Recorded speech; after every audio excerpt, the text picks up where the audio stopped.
다 함께 찬송가 291장 찬송하시겠습니다.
오늘 우리에게 주신 하나님의 말씀은 이사야 36장 21절에서 22절까지의 말씀입니다. 오늘 말씀 21절 함께 읽겠습니다. 그러나 그들이 잠잠하여 한 말도 대답하지 아니하였으니 이는 왕이 그들에게 명령하여 대답하지 말라 하였음이었더라. 아멘. 하나님의 말씀입니다. 하나님의 은혜 감사합니다.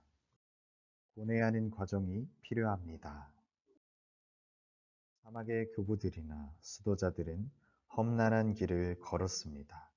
수도자의 길을 걷는다는 것은 세상을 떠나 하나님의 품 안에서 오직 하나님만을 바라보는 일이기 때문입니다.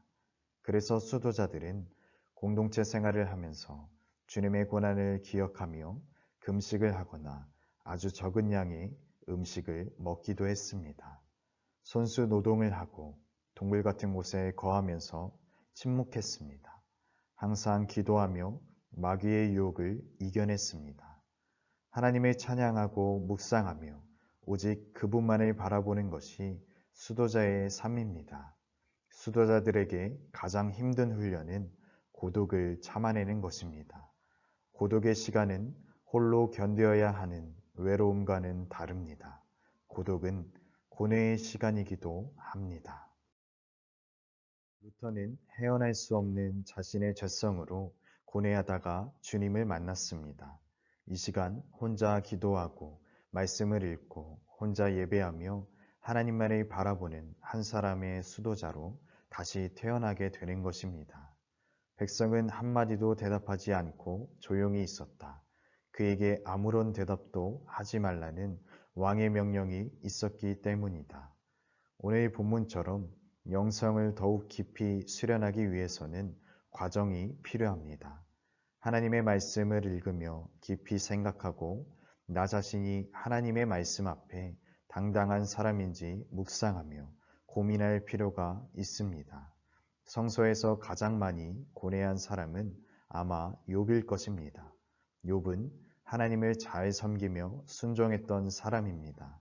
그러나 주님이 허락하신 시험 속에서 세 명의 친구들과 대화하며 끝없이 고뇌합니다. 엘리후와의 대화에서도 고뇌하며 괴로워합니다. 그리고 마지막에 하나님과 대화하면서 하나님이 얼마나 위대한 분인지 더 깊이 깨달으며 큰 복을 받고 하나님께 더욱 순종합니다. 하나님을 바라보며 고뇌하는 것은 하나님을 바라보며 살아가기 위해 꼭 필요한 과정입니다. 가끔은 불합리해 보이고 왜 희생하고 섬겨야 하는지 의문이 들 때도 있습니다. 그러나 그것을 이기고 끝까지 나아갈 때 더욱 깊이 하나님을 만날 수 있습니다. 욥과 같이 하나님의 위대하심을 바라보고 경외하며 하나님 앞에서는 자신이 지극히 미미한 존재임을 깨달을 때 하나님은 우리를 높이시며 복의 복을 더하여 주실 것입니다. 나는 하나님을 깊이 만나고 있습니까? 다 함께 기도합시다. 첫째, 코로나19 종식을 위해 전국적으로 코로나가 확산되고 있는 상황 가운데 있습니다. 모든 국민들이 방역수칙을 잘 지키고 서로 힘을 합하여서 코로나를 잘 극복해 나아갈 수 있도록 코로나로 인해 하나님과의 관계가 멀어지지 않게 하시고 어떤 환경 속에서도 영과 진리로 산예배를 온전히 드리는 참된 그리스도인이 되도록 기도합니다. 둘째, 민족의 평화 통일을 위해 남과 북의 국민들이 오랫동안 닫혀진 마음의 벽을 허물고 이제 사랑의 마음으로 서로를 바라보고 이해하며 품고 나아갈 수 있도록 성령님의 역사하심을 통해 평화 통일을 위한 새로운 길이 열리고 남과 북의 교류가 계속 진척될 수 있도록 함께 기도합니다. 셋째, 해피칸타타 생명플러스 1112를 위해 현재까지 작정된 431명의 대신자들이 삶 가운데 살아계신 주님을 경험하고 주님 안에서 참 소망을 품고 살아갈 수 있도록 새신 공동체가 아름다운 성도의 교제를 통해 이 지역 사회에 해피 바이러스를 전파하는 그리스도의 공동체가 되도록 함께 기도합니다. 넷째, 자녀와 수험생을 위해 이제 수능일이 90일 앞으로 다가왔습니다. 우리의 자녀 세대들이 주님 안에서 소명을 발견하게 하시고 각자의 분야에서 하나님 나라를 세워나가는 믿음의 세대들이 되도록 코로나로부터 몸과 마음을 지켜주시고 좋은 컨디션으로 실기와 수능 시험을 잘 치를 수 있도록 이 시간 함께 나눈 4가지 기도 제목을 가지고 기도하신 후에 제가 마침 기도하겠습니다.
하나님, 우리로 하여금 주님을 알고 만나게 해주심에 감사를 드립니다. 하나님의 깊으신 사랑으로 하나님을 알게 되었습니다. 제자리에 머물지 않고 깊이 생각하고 고민하며 묵상함으로 하나님께 가까이 다가갈 수 있게 하옵소서. 사랑의 하나님, 오늘 하루도 주님의 은혜 가운데 살아가게 하시고 말씀과 기도로 하루를 마무리하게 하시니 감사드립니다. 새신의 모든 가정마다 하루하루 말씀의 재단이 견고히 쌓아져서 성령의 은혜가 충만케 하여 주시고 하나님이 기뻐하시는 믿음의 명문 가정들로 세워지게 하옵소서. 이 시간 잠자리에 들어갑니다. 주님의 품 안에서 단잠을 이루도록 함께하여 주시고 내일 새벽에 다시 주님 앞에 나와 하루를 시작할 수 있도록 인도하여 주옵소서. 사랑이 많으신 예수님의 이름으로 기도드립니다. 아멘.